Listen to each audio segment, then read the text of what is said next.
Hi. ഇന്നലത്തെ short video നിങ്ങൾ എല്ലാവരും കണ്ടോ? പക്ഷെ കുറച്ച് ആൾക്കാരെ കണ്ടിട്ടുള്ളവർക്ക് കാര്യം എന്താണെന്ന് മനസ്സിലായിട്ടുണ്ട്. ഞാൻ പറഞ്ഞിട്ടുണ്ടായിരുന്നു അതിനെക്കുറിച്ച് വളരെ വിശുദ്ധമായിട്ട് ഞാൻ ഇന്നൊരു ലോങ് വീഡിയോ ഇട്ടേക്കാം. അപ്പം ഈ ഷോർട്ട് വീഡിയോ കണ്ടവരാണ് ഈ ലോങ് വീഡിയോ കയറി കാണുന്നതെങ്കിൽ നിങ്ങൾക്ക് എളുപ്പമൊന്ന് മനസ്സിലാകും. അതല്ല, ഈ ലോങ് വീഡിയോയാണ് നിങ്ങൾ കാണുന്നതെങ്കിലും അവസാനം വരെ കണ്ടെങ്കിലേ നിങ്ങൾക്ക് മനസ്സിലാകത്തുള്ളൂ കേട്ടോ. പിന്നെ ഒരു കാര്യം ഞാൻ പറയാണ്, ഈ ഷോർട്ട് വീഡിയോയ്ക്കകത്ത് നമുക്ക് നിസ്സാരം ചില കാര്യങ്ങൾ മാത്രമേ പറയാൻ പറ്റത്തുള്ളൂ. അതുകൊണ്ട് ഈ ലോങ് വീഡിയോ കണ്ടെങ്കിൽ മാത്രമേ നിങ്ങൾക്ക് കാര്യങ്ങൾ പൂർണ്ണമായിട്ട് മനസ്സിലാകത്തുള്ളൂ. എന്താന്ന് ചോദിച്ചാൽ, എൻ്റെ വീട് ഞാൻ പറഞ്ഞിട്ടുണ്ട് ഇടുക്കി ജില്ലയിൽ തൊടുപുഴയിലാണ് എന്നൊക്കെ ഞാൻ നിങ്ങളുടെ അടുക്കൽ പറഞ്ഞിട്ടുണ്ടായിരുന്നു. അമ്മച്ചി കുറേ കാലങ്ങൾ തന്നെയെന്ന് പറഞ്ഞുകൊണ്ട് തന്നെയല്ല കേട്ടോ, വിഷ്ണു അല്ലെങ്കിൽ ആരെങ്കിലുമൊക്കെ മാറിയായിട്ടൊക്കെ താമസിച്ചുകൊണ്ടിരുന്നൊരു വീടുണ്ട് ഞങ്ങൾക്ക് തൊടുപുഴയിൽ. ഒരു 6 സെൻറ്റും ഒരു ചെറിയൊരു വീടും. 6 സെന്റ് എന്ന് പറഞ്ഞാൽ പ്രമാണത്തിൽ പെടാത്ത ഒരു 1.5 സെന്റും കൂടി അതിൻ്റെ അകത്ത് വിടും. അങ്ങനെ നോക്കുമ്പോൾ ഒരു 7.5 സെന്റ് സ്ഥലമുണ്ട്. അപ്പോൾ അമ്മച്ചിയുടെ വലിയൊരു ആഗ്രഹമായിരുന്നു എന്ന് വെച്ച് കഴിഞ്ഞിട്ടുണ്ടെങ്കിൽ വീടോ സ്ഥലമോ ഒന്നുമില്ലാതെ കുറഞ്ഞത് ഒരു 15 വർഷമെങ്കിലും വാടകയ്ക്ക് തന്നെ താമസിക്കുന്ന ആർക്കെങ്കിലും അത് കൊടുക്കണം എന്നാണ് എൻ്റെ അമ്മച്ചിയുടെ ആഗ്രഹം. അമ്മച്ചിയുടെ ആഗ്രഹത്തിനാണ് ഞാൻ ഈ വീഡിയോ ചെയ്യുന്നത്. അതായത് വളരെ വ്യക്തമായിട്ട് നിങ്ങൾ കേൾക്കണം. വീടോ സ്ഥലവോ സ്വന്തമായിട്ട് ഇല്ലാത്ത 15 വർഷത്തിൽ കുറയാതെങ്കിലും വാടകയ്ക്ക് താമസിക്കുന്നവരായിരിക്കണം. പിന്നെ അതിൻ്റെ അകത്ത് മറ്റൊരു കാര്യങ്ങളുണ്ട്. രോഗാവസ്ഥയിലുള്ളവരുണ്ടല്ലോ, അതായത് മെയിനായിട്ട് നമ്മൾ കണക്കൂട്ടുന്നത് ഒരു ക്യാൻസർ പേഷ്യൻ്റ് അല്ലെങ്കിൽ കിഡ്നിക്ക് പ്രോബ്ലം ആയിട്ടുള്ളവർ, അങ്ങനെയുള്ള രോഗമുള്ളവർ അവരാണ് വാടകയ്ക്ക് താമസിക്കുന്നത്. അപ്പോൾ അവർക്ക് വാടക കൊടുക്കാനോ അല്ലെങ്കിൽ അവർക്ക് മരുന്നിന് പോകാനോ ഒന്നിനും നിർവാഹം കാണത്തില്ലല്ലോ. ഈ വാടകക്കാർ എന്ത് രോഗാവസ്ഥയിൽ കിടക്കുന്നവരോടാണേലും വാടകക്കാർക്ക് കറക്റ്റ് ഡേറ്റിന് വാടക കിട്ടിയിരിക്കണം. അവരത് ഒഴിവാക്കാനേ പോകുന്നില്ല. അപ്പോൾ ഇങ്ങനെയുള്ള മുൻഗണനയുള്ളവർക്കാണ് അമ്മച്ചി ആ വീട് കൊടുക്കാനായിട്ട് ആഗ്രഹിക്കുന്നത്. അമ്മച്ചി ഒരു രോഗാവസ്ഥയിൽ കൂടെ കടന്നു പോകുക നിങ്ങൾക്ക് എല്ലാവർക്കും അറിയാലോ. അപ്പോൾ അമ്മച്ചി ഞങ്ങൾ മക്കളോടെല്ലാവരോടും ചോദിച്ചിട്ടാണ് ഈ തീരുമാനമെടുത്തത്. ഞങ്ങളെല്ലാവരും അമ്മച്ചിയുടെ ആ തീരുമാനത്തോട് അനുകൂലിക്കുകയും ചെയ്തിട്ടുണ്ട്. ഈ വീടും സ്ഥലവും അമ്മച്ചി തീർത്തും ഫ്രീ ആയിട്ടാണ് അവർക്ക് എഴുതി കൊടുക്കുന്നത്. പിന്നെ ഇതിൻ്റെ അകത്തൊരു കാര്യം കൂടെ ഞാൻ പറയാം. ഈ വീടും സ്ഥലവും ഞങ്ങൾ മേടിച്ചിട്ട് കുറേ വർഷങ്ങളൊക്കെ ആയതാണ്. ആ മേടിക്കുന്ന സമയം തൊട്ട് ഇതൊരു ഒരു പ്രദേശം മുഴുവൻ ഒരു വലിയൊരു സാമ്പത്തിക സ്ഥിതിയുള്ളൊരു വ്യക്തിയുടെ കയ്യിലായിരുന്നു.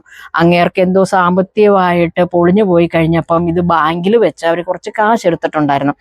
അപ്പം മൊത്തവും പ്രമാണവും നമുക്ക് ആർക്കും തിരിച്ചു കിട്ടിയിട്ടില്ല. ഈ പ്രമാണം ബാങ്കിൽ ഉണ്ടെന്ന് പറയുന്നതല്ല, ഞങ്ങൾ പല രീതിയിലും ശ്രമിച്ചു നോക്കി ഈ പ്രമാണം നമുക്ക് തിരിച്ചെടുക്കാനായിട്ട്. പക്ഷെ നമുക്ക് പ്രമാണം തിരിച്ചു കിട്ടിയിട്ടില്ല.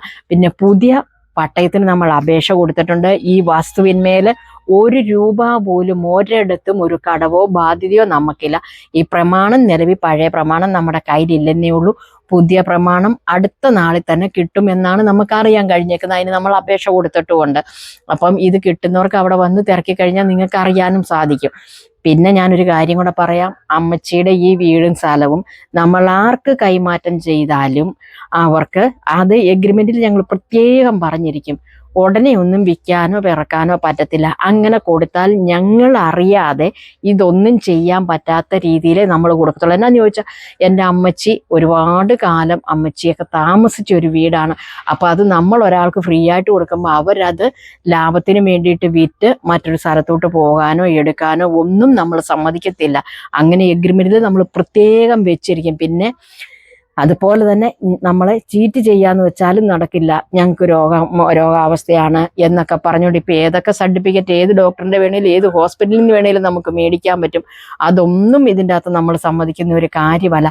നേരെ വാ നേരെ പോന്നുള്ളൊരു കാര്യം മാത്രമേ പിടിക്കത്തുള്ളൂ. എന്ന് വെച്ച് കഴിഞ്ഞാൽ തീർത്തും സൗജന്യമായിട്ടാണ് നമ്മൾ ഈ വീടും സ്ഥലവും അവർക്ക് കൊടുക്കുക. അതും അർഹതപ്പെട്ടവർക്ക് നമ്മൾ അവരുടെ വീടും പരിസരവും അവരുടെ കാര്യങ്ങളെല്ലാം തിരക്കി അറിഞ്ഞ് നമ്മൾ ബോധ്യപ്പെട്ടതിന് ശേഷം മാത്രമേ നമ്മളിത് കൊടുക്കത്തുള്ളൂ. അതും ഇവർക്കൊരു 20 വർഷം വരെ കഴിയാണ്ട് മറ്റൊരാൾക്ക് കൈമാറ്റം ചെയ്യാൻ പറ്റത്തില്ലാത്ത രീതിയിലാണ് നമ്മളിത് അവർക്ക് വിൽക്കുകയും ചെയ്യത്തുള്ളൂ. വിൽക്കുമല്ല കേട്ടോ, അവർക്ക് സൗജന്യമായിട്ട് നമ്മൾ കൊടുക്കത്തുള്ളൂ. എപ്പോഴെങ്കിലും ഒക്കെ നമുക്ക് എൻ്റെ അമ്മച്ചി താമസിച്ചിരുന്ന ഒത്തിരി കാലം എൻ്റെ അമ്മച്ചി താമസിച്ചിരുന്ന വീടാണെന്നും പറഞ്ഞുകൊണ്ട് ആ വീടിൻ്റെ പരിസരത്തെങ്കിലും പോയി നിന്നൊന്ന് കാണാൻ പറ്റില്ല. നമുക്കത് കൊടുത്തു കഴിഞ്ഞാൽ നമുക്ക് അകത്തോട്ട് കയറാനോ എടുക്കാനോ എൻ്റെ അമ്മച്ചിയുടേതായിരുന്നെന്നും പറഞ്ഞുകൊണ്ട് അധികാരത്തോടെ കയറി ചെല്ലാനോ ഒന്നുമല്ല. അത് കിട്ടുന്നവർക്ക് അതൊരു ഉപകാരമുള്ളവർക്കും അർഹതപ്പെട്ടവർക്കും ആയിരിക്കണം. അതാണ് ഞങ്ങൾക്ക് ഇത്രയ്ക്ക് നിർബന്ധം. ഞങ്ങൾക്ക് മക്കൾ 7 പേർക്കും, 7 പേരിൽ 2 പേര് പോയിട്ടുണ്ട്. ആ 7 പേരിൽ ആർക്കും ഒരു എതിർപ്പുമില്ല അമ്മച്ചിയുടെ ഈ തീരുമാനത്തോട്. അത്രയ്ക്ക് അർഹതപ്പെട്ടവർക്ക് ഉറപ്പായിട്ടും ഇത് വളരെ ഫ്രീ ആയിട്ട് തന്നെ കൊടുക്കും കേട്ടോ. ഇത് കൊടുക്കുക എന്ന് പറഞ്ഞിട്ടുണ്ടെങ്കിൽ ഇന്നിപ്പോൾ ഓഗസ്റ്റ് 16, ഓഗസ്റ്റ്, സെപ്റ്റംബർ, ഒക്ടോബർ 15-ാം തീയതിക്ക് ശേഷമായിരിക്കും നമ്മളിത് കൈമാറ്റം ചെയ്യുന്നത്.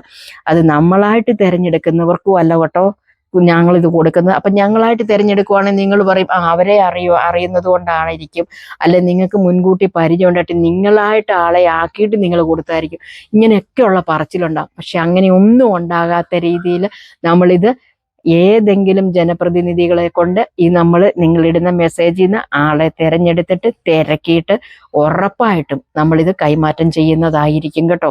അല്ലാതെ ആരെങ്കിലും വന്നൊരു വെറുതെ അത് അവർക്കില്ല ഇവർക്കില്ല അവർക്ക് കൊടുത്താൽ കൊള്ളാമായിരുന്നു എന്നൊക്കെ പറയും. പക്ഷെ അതിലൊന്നും നമ്മൾ വീഴത്തില്ല. ഇതിൻ്റെ അകത്ത് പിന്നെ ഒരു മെസ്സേജ് ഞാൻ ഇന്നലെ ഷോർട്ട് വീഡിയോയിൽ കണ്ടിട്ടുണ്ട്. അത് ഞാനൊന്നൊരു പരിഗണനയിലും വെച്ചിട്ടുണ്ട് കേട്ടോ. എന്തോ കണ്ണിന് കാഴ്ചയില്ല, അവർ കുറേ വർഷങ്ങളായിട്ട് വാടകയ്ക്ക് താമസിക്കുമായിരുന്നു എന്നൊക്കെ പറഞ്ഞിട്ടുണ്ട്. ആ പരിഗണനയിൽ ആ കുറിയിൽ ആ ഒരു നമ്പറും ഉണ്ടാകുമായിരിക്കും, അവരുടെ പേരും ഉണ്ടാകും. ഞാനിത് മാത്രമേ കണ്ടു. അവരെവിടുത്തുകാരാണെന്നോ എന്താണെന്നോ ഒന്നും എനിക്കറിയില്ല. എങ്കിലും അതും നമ്മൾ തിരക്കി അറിഞ്ഞതിന് ശേഷം മാത്രമേ എടുത്തുള്ളൂ കേട്ടോ. അപ്പം നിങ്ങൾക്ക് എല്ലാവർക്കും കാര്യങ്ങൾ വളരെ വ്യക്തമായിട്ട് മനസ്സിലായെന്ന് ഞാൻ വിചാരിക്കുന്നു. എന്തെങ്കിലും ഡൗട്ട് ഉണ്ടെങ്കിൽ നിങ്ങൾ കമൻറ്റ് ബോക്സിൽ വന്ന് കമൻറ്റ് ചെയ്ത് ചോദിക്കാൻ മറക്കരുത് കേട്ടോ.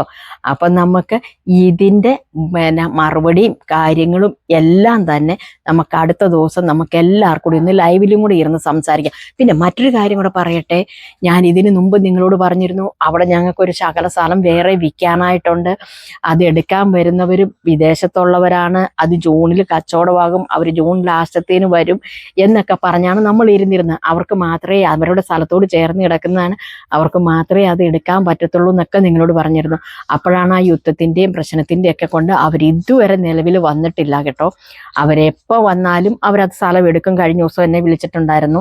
ഈ പറഞ്ഞതുപോലെ തന്നെ 5 പേർക്കും 5000 രൂപ വെച്ച് കൊടുക്കുന്നുണ്ട്. പിന്നെ പേഴ്സണലായിട്ട് അതിൻ്റെ അകത്ത് എനിക്കൊരു മെസ്സേജ് ഇട്ടൊരു വ്യക്തി ഉണ്ടായിരുന്നു, അവർക്ക് ഞാൻ പേഴ്സണലായിട്ടൊരു 5000 രൂപ കൊടുക്കും. ഈ 5 പേരുടെ കുറിയായിട്ട് തന്നെ ഇട്ടെടുക്കും, അത് കുറി അല്ലാതെയും കൊടുക്കും. അതെനിക്കൊരു വളരെ വ്യക്തമായിട്ട് എനിക്ക് ഒരു നേരത്തെ ചേച്ചി അതിലൊരാളെ എന്നെ പെടുത്തുമോ, എനിക്ക് ഒരു നേരത്തെ മരുന്ന് മേടിക്കാനായിട്ടാണ്, ഞാനൊരു ക്യാൻസർ പേഷ്യൻ്റ് ആണെന്നും പറഞ്ഞുകൊണ്ടായിരുന്നു എനിക്കിട്ടിരുന്ന മെസ്സേജ്. അപ്പോൾ അത് കുറിയില്ലാതെ തന്നെ ഞങ്ങൾ കൊടുക്കാനാണ് തീരുമാനിച്ചിരിക്കുന്നത്. ബാക്കി 5ഉം കുറിയിട്ട് തന്നെ നിങ്ങൾക്ക് തന്നിരിക്കും കേട്ടോ. അവരും ഈ പറഞ്ഞ കണക്ക് നവംബറിലേക്കാണ് വരാൻ സാധ്യത. അപ്പം നമ്മളിത് ഡിസംബറിൽ കൊടുത്തിരിക്കും. പറഞ്ഞ വാക്കിനൊന്നും ഒരു മാറ്റവും ഇല്ല കേട്ടോ. അപ്പം കാര്യങ്ങളെല്ലാം എല്ലാവർക്കും മനസ്സിലായെങ്കിൽ നിങ്ങൾ കമൻറ്റ് ബോക്സിൽ വന്ന് കമൻറ്റ് ചെയ്യാൻ മറക്കല്ലേ. അപ്പം മറ്റൊരു വീഡിയോയിൽ മറ്റൊരു ദിവസം വീണ്ടും കാണാൻ. Tata bye bye. ഓക്കേ.